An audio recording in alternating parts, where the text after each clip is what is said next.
Realmente el asma es una enfermedad que tiene muchas características emocionales y psicológicas que subyacen en el primer territorio que el asmático habita, que es el vientre de mamá.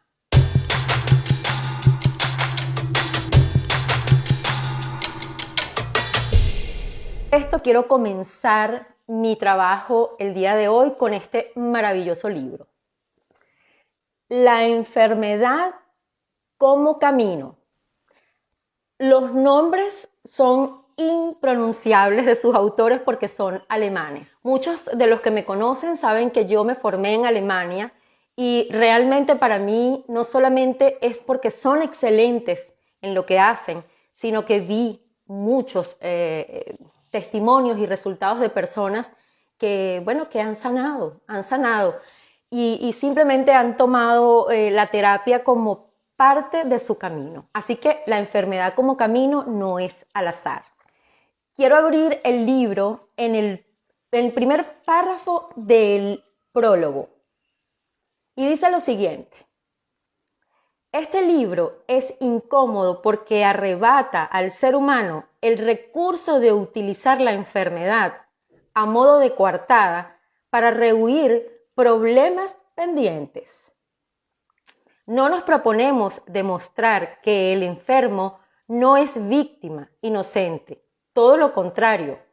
Nos proponemos mostrarle que no es la naturaleza, sino que él es su propio verdugo.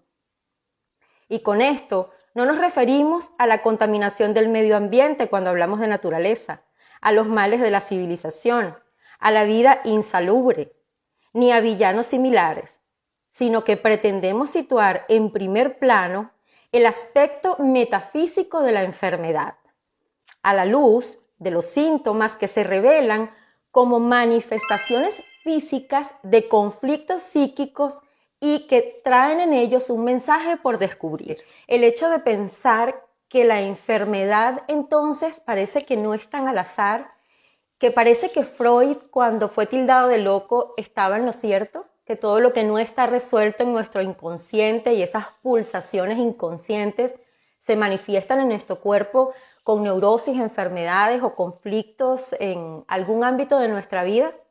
¿Qué opinan ustedes de eso? El tema del asma no es fortuita.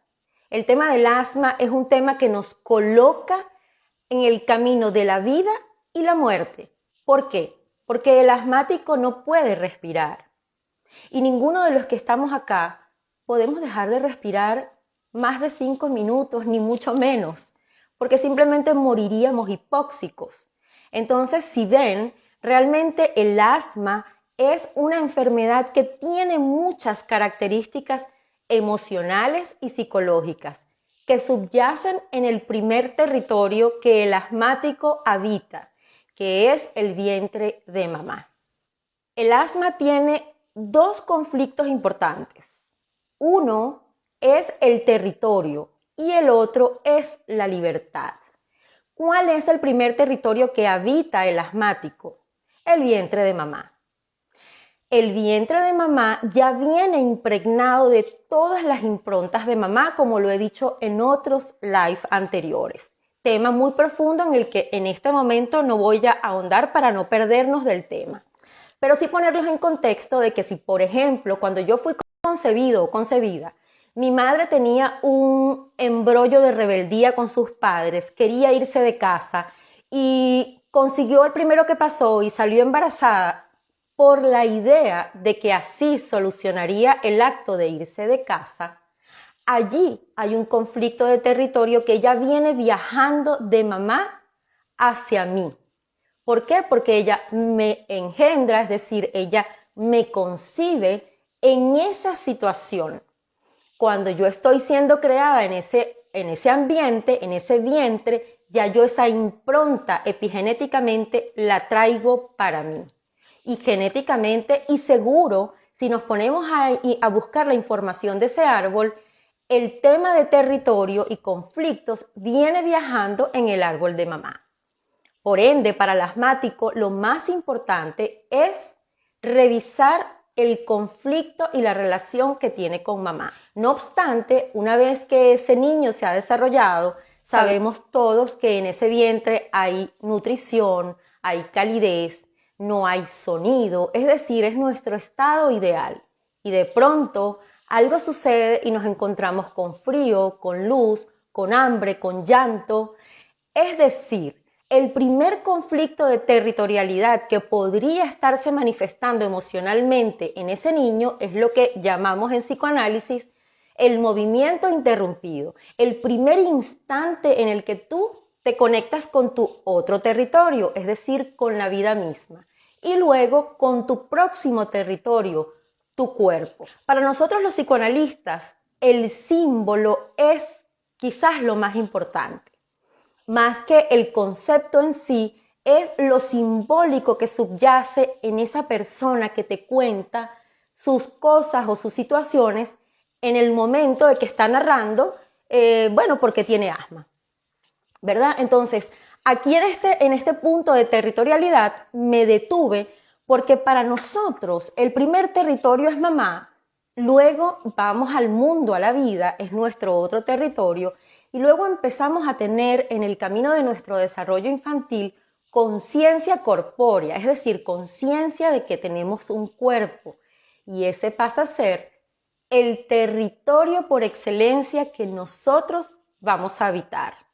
Luego nuestro cerebro, y desde nuestro inconsciente, claro está, empezamos a ver otros territorios, incluido el chat de WhatsApp de las mamás o los papás. Eso para nuestro cerebro es un territorio, simbólico, claro está, pero es un territorio en el que él se mueve de acuerdo a todas esas improntas que vienen viajando desde antes de ser concebido o concebida. Entonces, si hasta aquí estamos claros con la territorialidad y al parecer el tema del territorio es un conflicto, entonces entramos en el segundo tema del asmático, la libertad.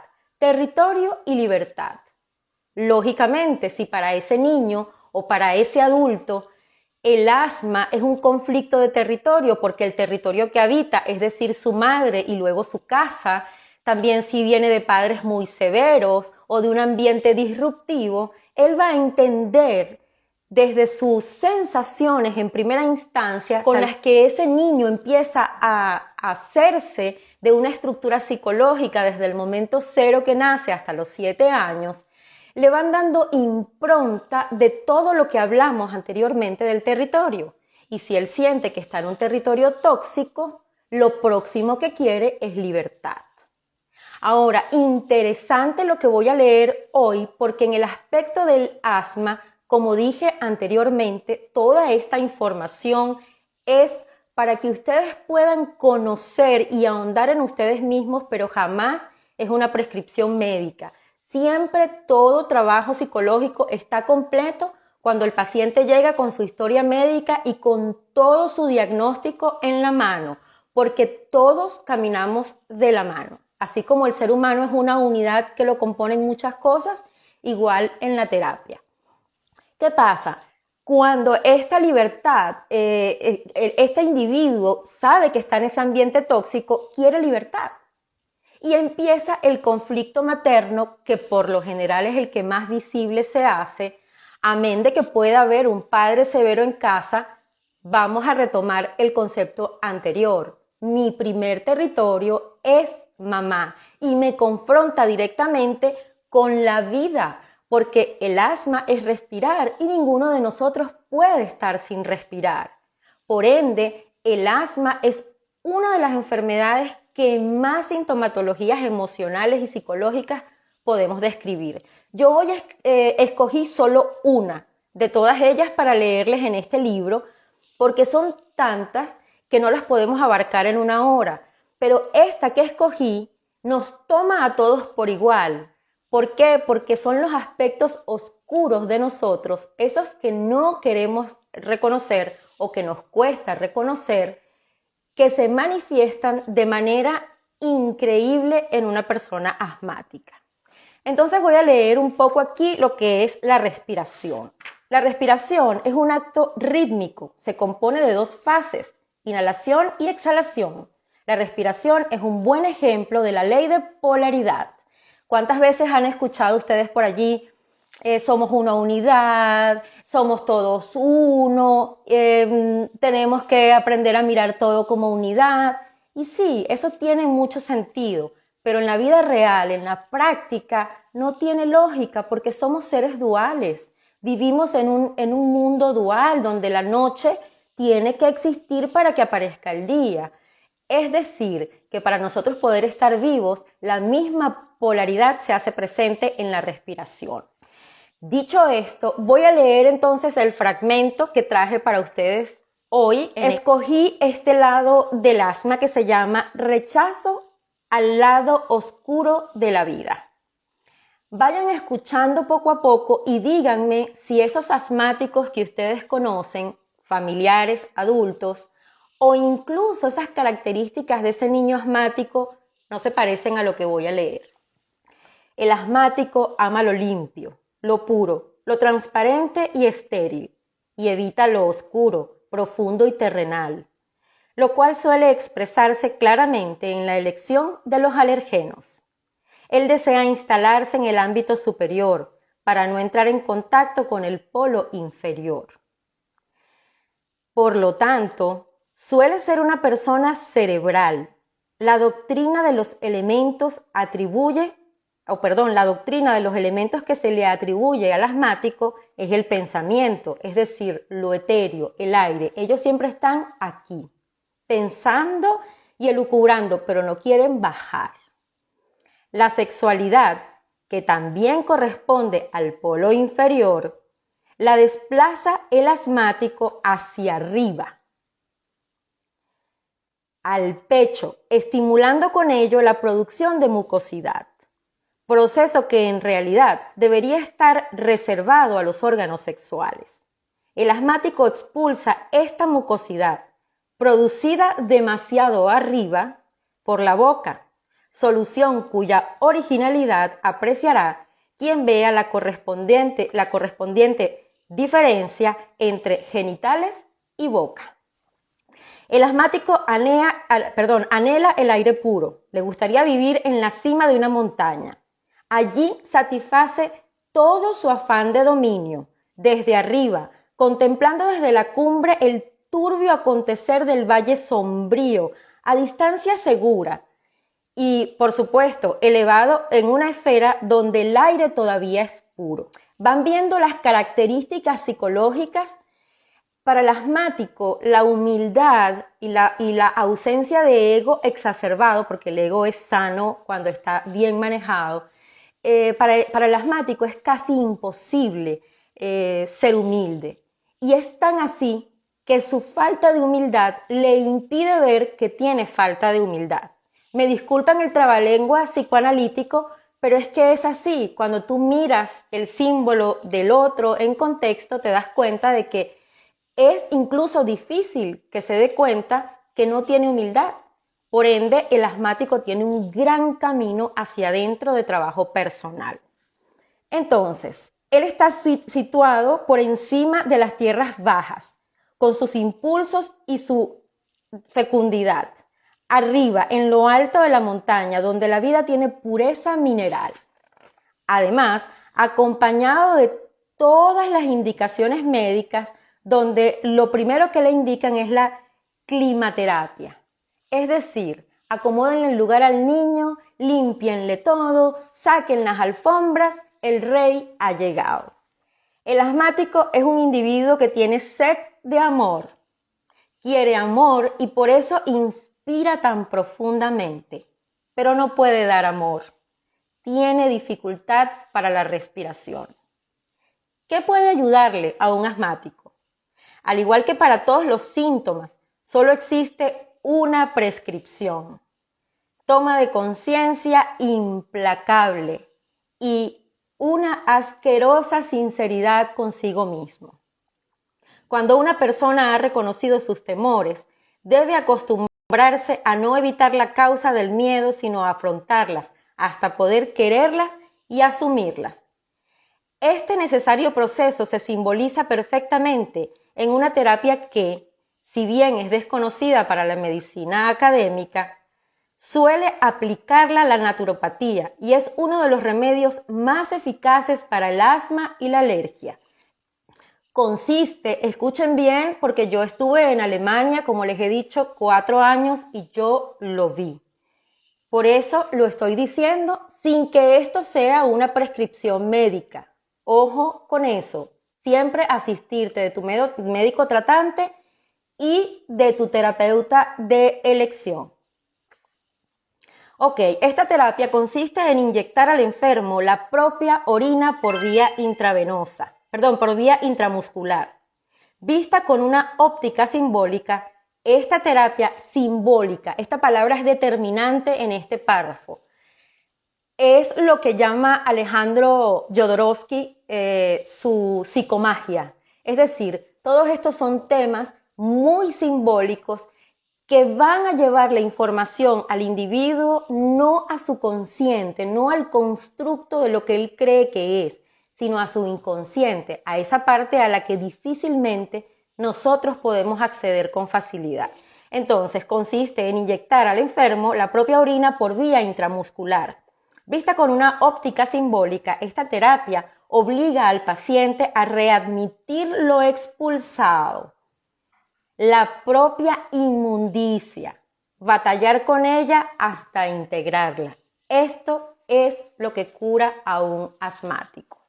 Como podrán ver, el asmático requiere de un ambiente limpio porque, si recuerdan lo que dije unos minutos atrás, mi primer territorio es el vientre de mamá. Y si yo en ese territorio me he sentido sucio, me he sentido que estoy en un ambiente tóxico, ¿qué es lo que yo requiero al confrontarme con la vida? Pues un ambiente completamente limpio, un ambiente completamente impoluto, pero en ese camino psicológicamente, en mi inconsciente, entonces yo no le estoy dando admisión a absolutamente nada que sea sucio y oscuro. Y pregunto yo aquí a ver si alguien puede responderme. En la vida hay cosas que son oscuras, que son quizás inmundas, que nos cuesta aceptarlas, pero allí están. Sí, ¿verdad? Bueno, esa es una de las cosas más importantes que debería de trabajar un asmático. Primero, la relación con su mamá. Creo que para todos es importante en algún punto de nuestra vida trabajar la relación no solo con mamá, sino con nuestros padres. Muchas de las personas que me conocen saben que yo le doy mucha importancia a las dos figuras por igual. Pero sí es cierto que el primer territorio que yo habito en este mundo al llegar aquí es esa nave espacial llamada mamá, es ese vientre y toda la impronta celular de mi madre, lo que dice, lo que hace y toda su impronta transgeneracional, no lo dice Reina, lo dice la epigenética, viene viajando en ese proceso en el que yo soy concebida. Incluso la epigenética ha demostrado ya hoy día que toda la información que yo tenía antes de concebir a mi hijo, un año antes de concebir a mi hijo, esa información él la recibe en el vientre. Habría entonces que preguntarse en un proceso terapéutico, ¿qué recuerdas que hayan dicho de ti en el momento de la concepción? Habría también que preguntarse si fui deseado o no. Esto tiene muchas implicaciones. Cada caso es particular. Pero es muy importante que ustedes conozcan estas preguntas, que ustedes conozcan estos pequeños ámbitos emocionales y psicológicos que puede manifestar una enfermedad como el asma, porque el asma definitivamente nos confronta con la vida.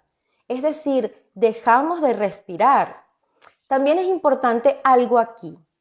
Todos también los que me conocen saben que estuve 4 años estudiando constelaciones familiares en Alemania. Y allí aprendí muchas cosas. En primer lugar, las constelaciones familiares, lo digo y lo reitero, son una técnica, no es psicoterapia. Son una técnica de la que te puedes ayudar y de la que puedes tomar mucha información si y solo si has hecho un buen trabajo terapéutico y has llegado responsablemente a la terapia. ¿Ok?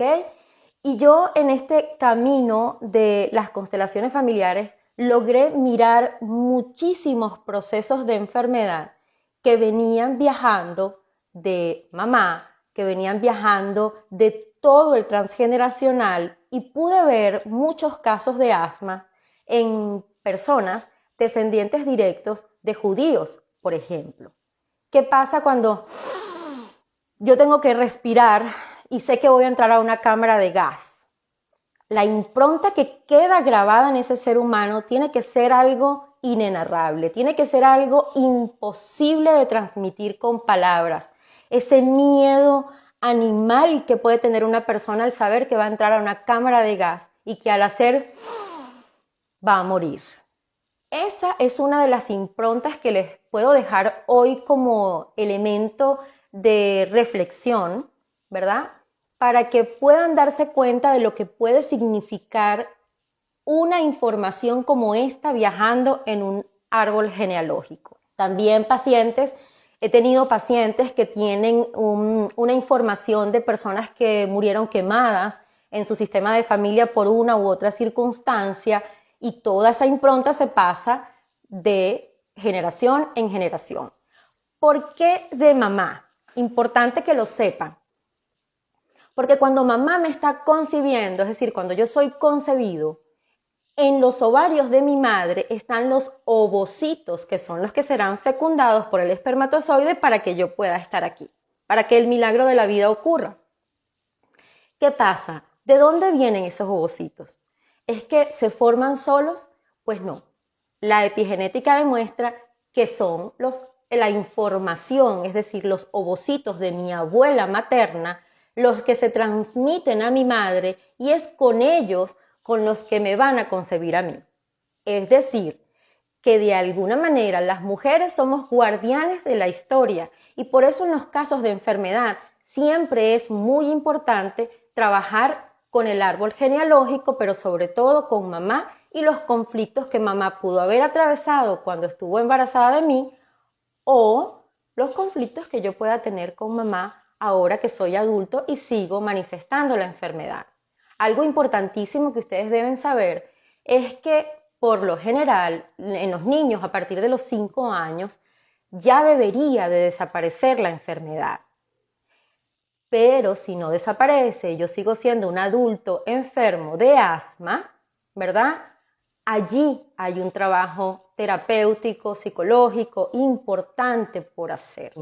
¿Cuál es el trabajo más importante que tiene que hacer cualquier persona en el mundo, pero en particular un asmático? Un trabajo de humildad, un trabajo de silencio y un trabajo de disciplina consigo mismo.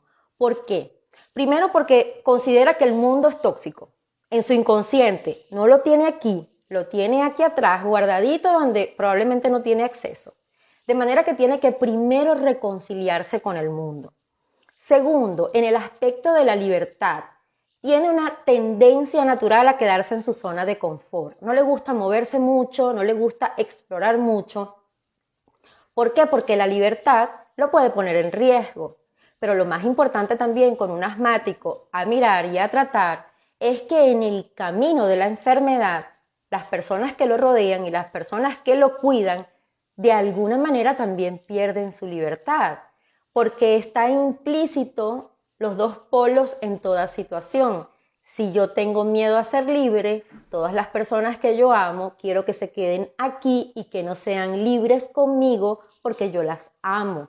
Es decir, no es que son unos villanos o que son... No, simplemente es un acto natural, humano, psicológico además, de querer estar con el otro, y entonces en ese camino de alguna manera pueden coartar la libertad de los otros, de la pareja, si estamos hablando de un asmático adulto y esté pues viviendo en pareja. El trabajo de los que servimos a otros en este ámbito emocional, psicológico, médico, espiritual, es que el otro logre recorrer su propio camino, así como a nosotros también nos ha costado recorrerlo, porque yo no estoy sentada aquí de casualidad. Yo también he tenido que recorrer un camino difícil y lo sigo recorriendo, pero siempre con la mirada puesta en el estoicismo. No es lo que me sucede, porque eso no lo puedo controlar. Lo único que puedo controlar es la forma en la que lo abordo, y para eso hay que hacerse cargo y hay que tener una gran dosis de responsabilidad. Sin embargo, aquí lo más importante siempre es recurrir al médico tratante, en este caso el alergólogo, que sea quien les indique el tratamiento. Aquí quiero hacer algo, quiero puntuar algo muy importante. Fíjense, cuando ya uno toma conciencia de que toda enfermedad pudiese tener, sin desconocer lo biológico y lo hereditario, por supuesto, pero cuando nosotros ya aceptamos, porque esto se trata de un proceso de aceptación. Freud dijo en uno de sus discursos algo muy interesante. Freud dijo lo siguiente: el que se mete a estudiar psicoanálisis, bueno, realmente tiene que saber que se enfrenta a un mundo que no va a creer en él. Pero yo les pregunto a ustedes, cuando estuvieron en el colegio y alguien les habló de historia y ustedes tuvieron que aprender lo que la historia decía de personas que ustedes no conocieron, ¿le creyeron? Y al parecer sí, ¿no? Al parecer sí, porque la humanidad viene creyendo cuentos una década tras otra, una generación tras otra. Por eso insisto siempre en que la verdad subyace en cada uno de nosotros, en aquellas cosas que queremos ver y aquellas que no, aquellas que queremos aceptar y aquellas que no. Esto es lo más importante. Dicho esto, quiero puntuar lo siguiente. Cuando yo voy a un alergólogo o a mi médico tratante o mi pediatra, y mi pediatra me dice, tu hijo se tiene que tomar tiene que aspirar esta bombita, están viendo el efecto, ¿no? Es decir, yo necesito conectarme con la vida, necesito estar vivo, es el acto simbólico de la bombita. Y además te dicen que se tiene que tomar una cantidad de pastillas durante toda su vida de cortisona o de cualquier medicamento descrito para tal fin o para tal enfermedad. Muy bien, hasta allí vamos muy bien. ¿Por qué? Porque usted como mamá responsable lo tiene que hacer. Pero qué maravilloso sería que esa mamá tenga una conciencia diferente en el momento en que lleva a su hijo a la consulta con ese alergólogo o ese pediatra. O incluso tú que me estás mirando, si eres asmático o asmática ya adulto, qué diferente es ir a tu médico y recibir el tratamiento que te dan, y entonces entre aspiración de la bombita o la pastillita que me estoy tomando, o se la doy a mi hijo con conciencia, o yo ya adulto me la tomo con conciencia.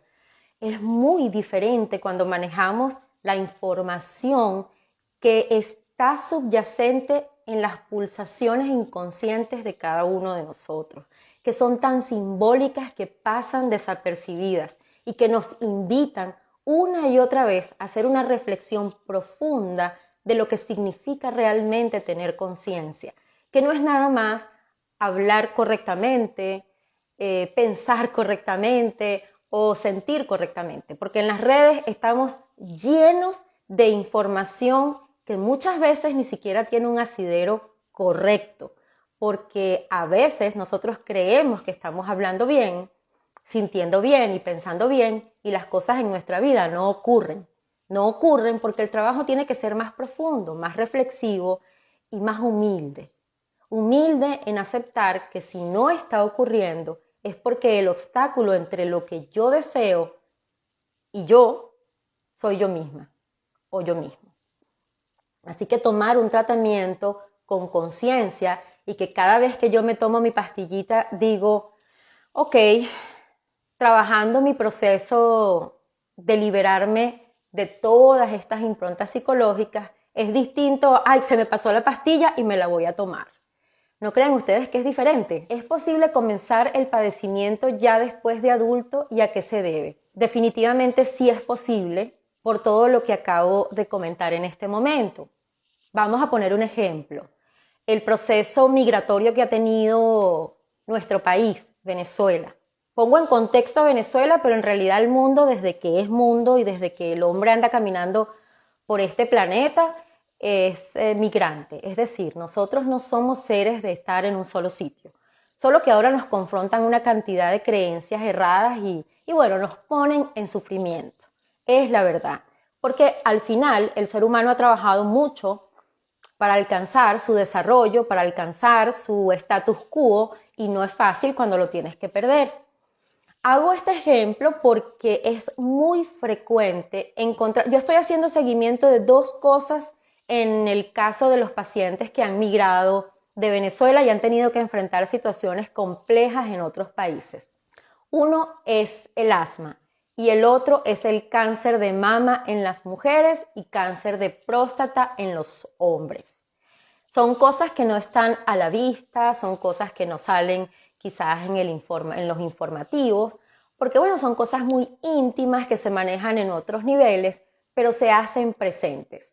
Cáncer de mama, las mamas son el territorio con el que yo, mujer, sostengo a mi familia. La próstata es con el órgano con el que yo, hombre, soy capaz de secretar esperma para poder procrear en este mundo, es decir, mi territorio. Así como cuando dicen, es que los perritos pisan su territorio. Bueno, es lo mismo que hace el hombre simbólicamente, claro está, a través de su próstata. Y en el caso de los pulmones, que son el aparato respiratorio superior, es decir, pulmones y todo lo que es de aquí hacia arriba, ¿verdad?, que me conectan a través de la respiración a la vida, porque nadie puede respirar, me confrontan con otra cosa que se llama el duelo. Y el duelo se aloja literalmente en los pulmones. Por eso cuando decimos sinusitis o rinitis, o es que la alergia, el asma, también sabemos que hay ahí duelos no resueltos. La pregunta sería, en este caso hipotético que estoy colocando, ¿qué duelo tendría que resolver en primera instancia esa persona que se va de su país? Pues despedirse de su país. Una maestra, una profesora que tengo, me enseñó algo maravilloso y se lo quiero dejar a ustedes, que quizás no viene el caso del asma el día de hoy, pero es muy importante que lo tengan para quienes se han ido o piensan en irse a algún lugar. Cuando usted se va de su país, usted se despide de su bandera con honores, y cuando llega al país que lo va a recibir, usted toma esa bandera y la saluda con honores. Ese quizás es un trabajo simbólico bellísimo para decirle a nuestros pulmones y a nuestro cuerpo, estamos resolviendo el duelo, nos estamos haciendo cargo. Y como siempre les digo, no crean en lo que les digo, busquen su propia verdad, investiguen y sepan que sí hay caminos que a veces se pueden recorrer con éxito y a veces no, pero como dicen los estoicos, la felicidad no está en el logro, está en vivir la historia. Recuerden que todos los procesos psicológicos se activan o se desactivan, al igual que la enfermedad en el gen. Todos tenemos células cancerosas, pero depende de la impronta genética, depende del ambiente epigenético, depende de nuestros pensamientos, sentimientos y la forma en la que vivimos la vida, esas células se pueden activar o no. Lo mismo sucede con la enfermedad del asma, lo mismo sucede con cualquier situación en nuestra vida de salud. Claro está, que es lo que estamos abordando el día de hoy. Bueno, espero realmente haberles servido de algo esta noche. Les recuerdo el nombre del libro, La enfermedad como camino, porque es un libro muy interesante. Eso sí, siempre les haré la salvedad. Lean, aprendan, instrúyanse, vacíense de lo viejo y llénense de lo nuevo, pero con responsabilidad y siempre buscando ayuda, porque ninguno de nosotros en este mundo puede hacer nada solo. Siempre necesitamos del otro. Y del otro en este caso es el médico, el psicólogo, el psicoanalista, el psiquiatra. Las amistades son maravillosas para tomar café, son maravillosas para reírnos y para celebrar fiestas, pero no para dar consejos, porque ni siquiera un psicólogo o un psicoanalista está capacitado para aconsejar a nadie. Estamos capacitados para dar información y para ayudar en ciertos procesos psicológicos y emocionales, pero no para dar consejos, porque al final el paciente tiene la última palabra de si recorre el camino o no. Los amo a todos, mis tesoros amados, y recuerden que el cambio aquí se escribe con Y, porque solo puedo cambiar yo.